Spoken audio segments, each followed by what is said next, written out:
Hi everyone, my name is Fadji Maina and I am a computational hydrologist at NASA Goddard. Today I'm going to talk about the impact of climate change, such as climate extremes and wildfires on water resources. I'm going to talk about California, a region that is experiencing both extremes and wildfires. Over the past years, California has been experiencing severe and prolonged periods of drought. Back in 2014, for example, the reservoirs were dry because the weather was so warm. California is also experiencing extreme precipitations that are mainly caused by atmospheric rivers. As we can remember that back in 2017, California experienced floods. And this is just a glimpse of the future of the state of California. As many studies have predicted, the future of California is going to be dry and wet at the same time. As I mentioned, California is also experiencing wildfires. We all remember Camp Fire in November 2018 and all these wildfires that happened in November 2018. These wildfires are the costliest natural disaster in the history of the United States. Wildfires have increased by 400% since 1970, and the burn area are just becoming greater and greater. We all remember also last month in August 2020, where the state of California experienced almost 500 wildfires. We really need to understand how these extremes and wildfire impact our water resources, especially in a state like California, home to 40 million people. If you look at the map of California, we do have this mountain called the Sierra Nevada mountain and then the Central Valley. This Central Valley hosts one of the most agricultural regions in the United States and among the highest in the world. In California, most of the precipitation falls in the form of snow in the Sierra Nevada, and then the snow is going to melt later to contribute to the recharge of the Central Valley aquifers. But the majority of wildfires occurs in the Sierra Nevada mountain because it hosts the forest. Hence, we really need to understand how these extremes and also wildfires impact our ecosystem and how these changes impact downstream aquifers. We study the impact of climate extremes and wildfire on the Geosciences watershed. This watershed is a unique California watershed because it hosts one of the last rivers in the state of California without a dam. Most of the rivers in the state of California have dams, so it's really impossible to really understand natural flow, except in watershed like Geosciences watershed. This watershed is also a representative California watershed. As you can see, we have forest, which is like in the Sierra Nevada, the Central Valley, with a different kind of crop, such as grape, alfalfa, and pasture, and also the seeds of Sacramento. So in this watershed, we capture really the hydrodynamic in the California with both Sierra and Central Valley. We simulate all the water cycle using the integrated hydrologic model PARFLOW-CLM. This model basically solves precipitation, whether it's rainfall and snow, then evapotranspiration, then land surface processes like soil moisture, infiltration, runoff, and groundwater flow. We simulate all these processes in high resolution in both time, meaning hour, and space, meaning meter. And we do it by using a supercomputer. To study how climate extremes impact hydrology in California, we simulate the period cover from 2013 to 2017, which covers the most severe drought in the past 1,200 years in California, followed by the wettest year on California record. And we use the 2 year, 2013 and 2014, to initialize a model, and then really study 2015 and 2016, which are dry year, and 2017, which is wet year. Before to analyze the impact of climate extremes on water resources and the hydrology, we first check if our model is able to reproduce what's happening in reality. We compare model output like river stages with measurement. Here I'm showing results from 2 stations, and we can see that basically, in general, our model is able to reproduce these measured river stages. We also make sure that our model is able to reproduce groundwater level that are measured at some kilometer in the state of California. As you can see here, that our model is in agreement with these measurements. Because our model is also simulating land surface processes, which include snow dynamics, evapotranspiration, and soil moisture, we really make sure that our model is also able to reproduce these kind of dynamics. And to do so, we compare our model output to remote sensing data. We compare the snow simulated by our model with SNOW-DAS, which is a NOAA remote sensing product, and also another PARBAL, which is a remote sensing product coming from University of California at Santa Barbara. And you can see that basically our model is in agreement with both these two remote sensing products, but at some point our model can overestimate 3 snow water equivalent, which is maybe due to the spatial resolution of the forcing that we used. We also compare our model output such as soil moisture with SMAP, which is a NASA satellite. And basically our model is in good agreement with SMAP in terms of soil moisture. For evapotranspiration, we compared the simulated evapotranspiration with remote sensing product from University of Idaho, metric, and our results showed that our model is able to reproduce this evapotranspiration. To understand how this extreme changes the hydrology, we looked at something like land surface processes like evapotranspiration. Here we can see the yearly changes in evapotranspiration for 2015, 2016, and 2017, keeping in mind that 2017 is the wettest year. As you can see, the evapotranspiration for both 2015 and 2017 are kind of similar, but for 2017, we observed an increase in evapotranspiration mostly in summer. This is because 2017, because it's a wet weather year, so the winter was wet. So it means that in the summer, we are going to have a lot of water available for evaporation, meaning that the evapotranspiration is going to increase. We look at how this extreme affects surface water storage, it's something like runoff. And we can see that basically, if you look at the changes in surface water storage during the wet year, in winter, for sure, we have twice more surface water storage, so twice more runoff in the winter of the wet weather year. But in the summer, as we can see here, it goes to the same base flow condition. So basically, in terms of base flow condition, we observe the same base flow condition, whether if after a dry or the wet year. We also look at groundwater storage to see how these extremes impact groundwater storage. Here we can see that as for the surface water storage, in winter we do have an increase in groundwater storage, especially in the wet weather year, because we have more precipitation. But in the summer, actually, the storage go back to the same condition, whether it's after a dry and wet weather year, which doesn't make sense because sometimes people expect the storage to increase after the wet year, which is not the case.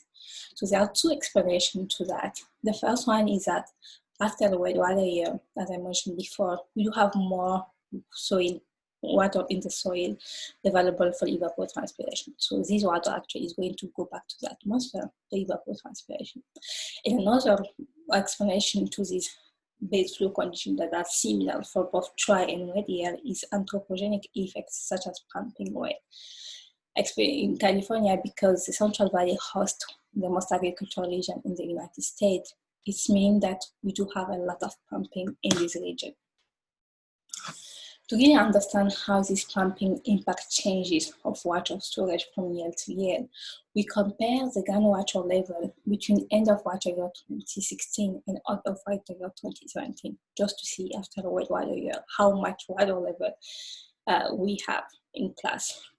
And you can see in this picture that mostly in all the area in blue, we observe the same kind of water, groundwater level, whether it's after 2016, which is before the wet water year and after the wet water year, except in the area in red. And this area in red, it corresponds to the area where we have pumping. So basically, groundwater keep decreasing in this depression created by pumping.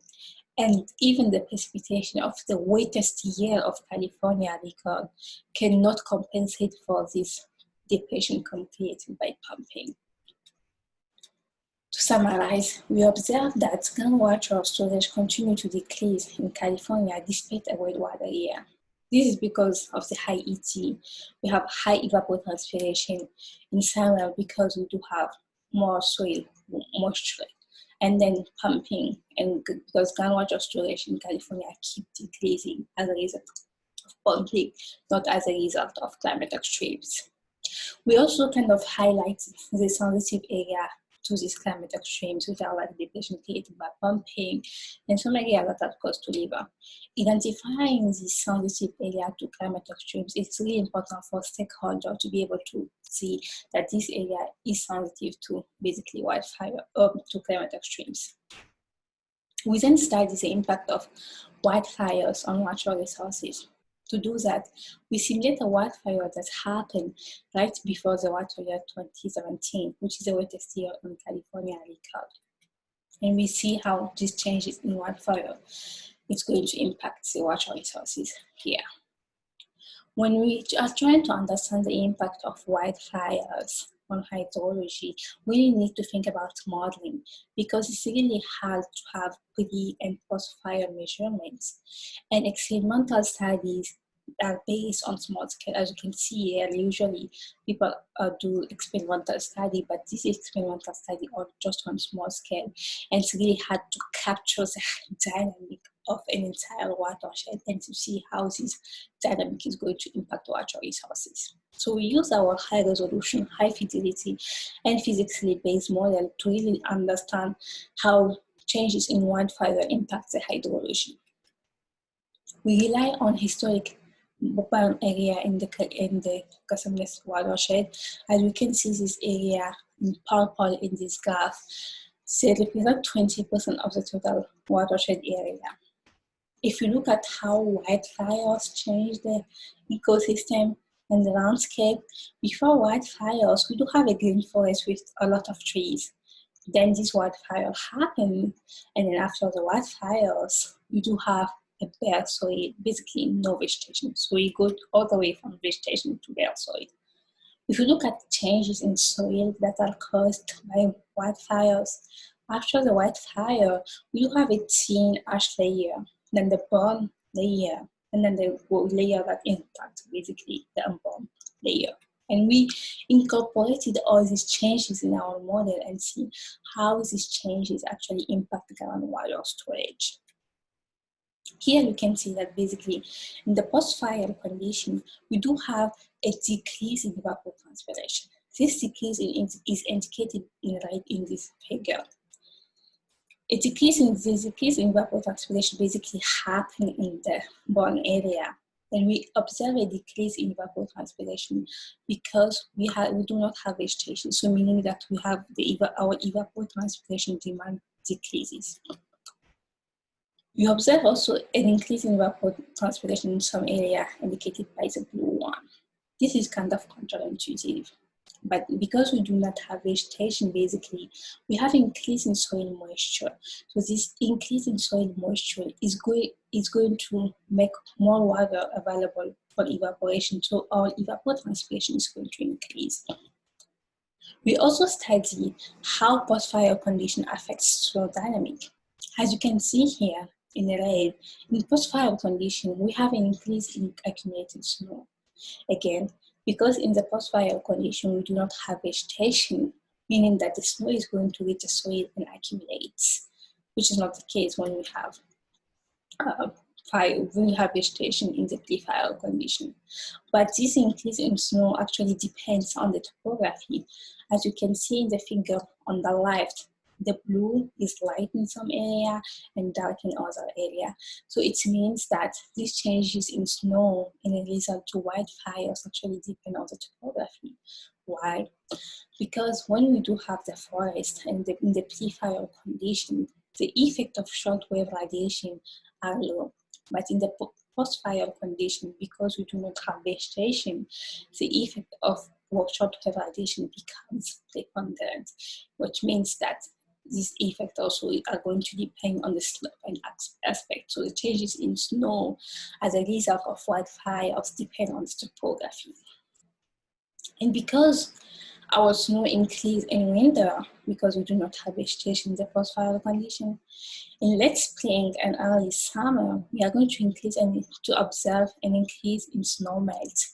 And this increase in snow melt is going to lead to an increase in runoff. As you can see in this picture on the left, that throughout to the end of the water year, in red we do have surface water storage in the post-fire condition. It does increase.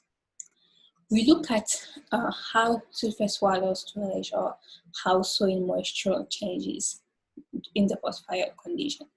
In winter, basically, we observe changes in surface water storage in areas that are the burn area.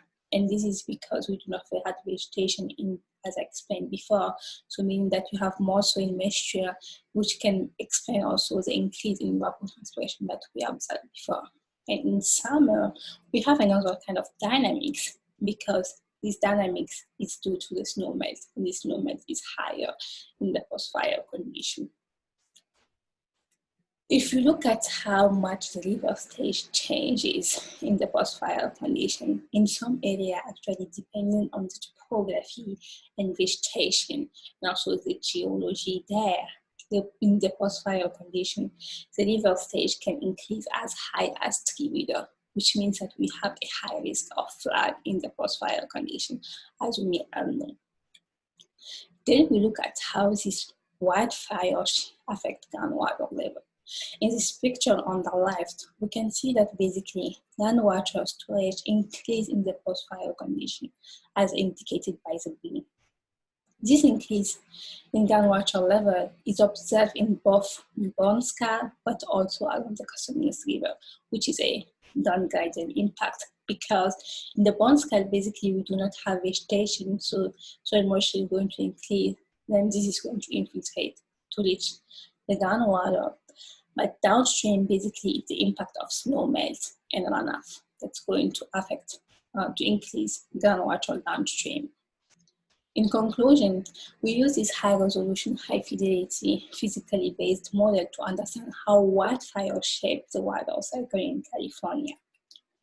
We observe that both groundwater and surface water storage is increasing post-fire conditions. This increase is mainly observed in the summer and is a result of a decrease in evapotranspiration because we do not have vegetation in post-fire condition, but also an increase in snow, meaning that the snow melt is going to increase, the runoff is going to increase, and our groundwater level are going to increase. With that, I would like to thank you and bye.